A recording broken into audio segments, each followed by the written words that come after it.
The 7 numbers behind me represent the first 7 positions in the draft. Of course I think it was fixed.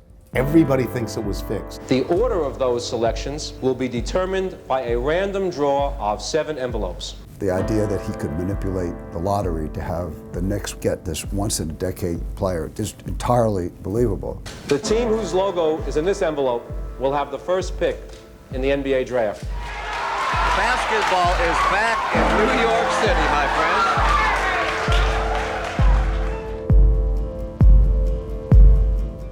The 1985 draft lottery was the first of its kind, and everyone knew going into that draft there was one clear top choice, and that was Patrick Ewing of Georgetown. And whichever team won the lottery won Ewing, and whichever team won Ewing was going to probably be a contender for years to come. We know differently, and here's David Stern with the announcement. First pick, select Patrick Ewing. Patrick Ewing was a great player, a far better scorer than anyone ever thought. So winning the lottery was thought of in terms of something mythological.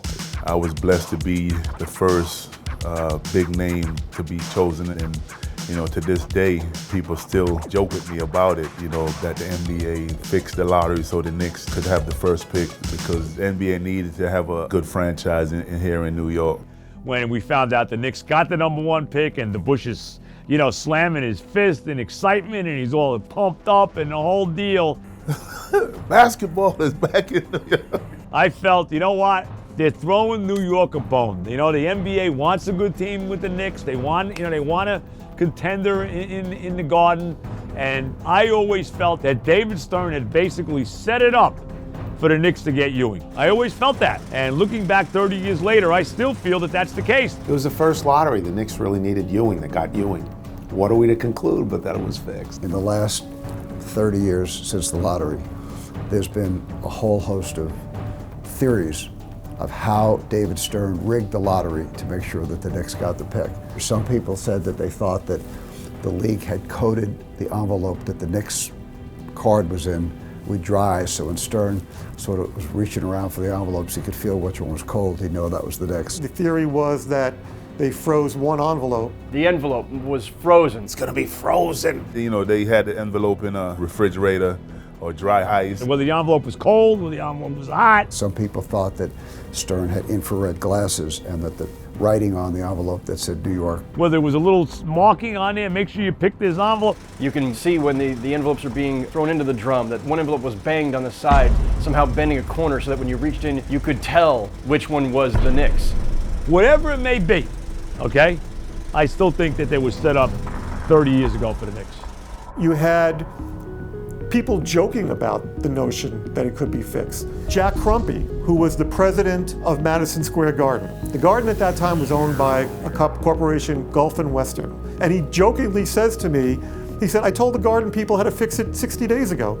Just call up Ernst & Winnie, which was at that time the international accounting firm that the league had hired to conduct the lottery, and tell them that if we don't get Patrick, you're fired. Because Ernst & Winnie also did the accounting for Gulf and Western.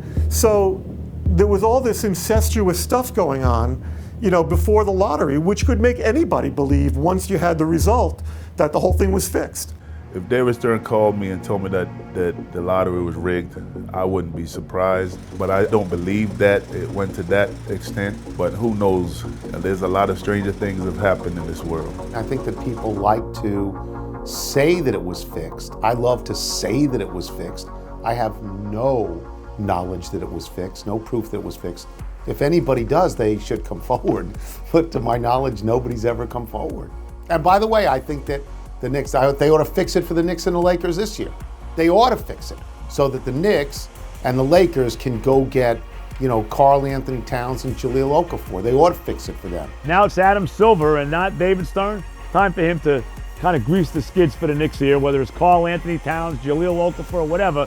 Throw them the #1 pick. It's been 30 years. It's time for another one. I've never really understood why exactly. This one, of course, is the king of all the conspiracy theories. It's one of these things where it's fueled mostly by just cynicism, suspicion, and maybe even envy of fans of teams that didn't get Ewing. But It's not fueled by any actual facts.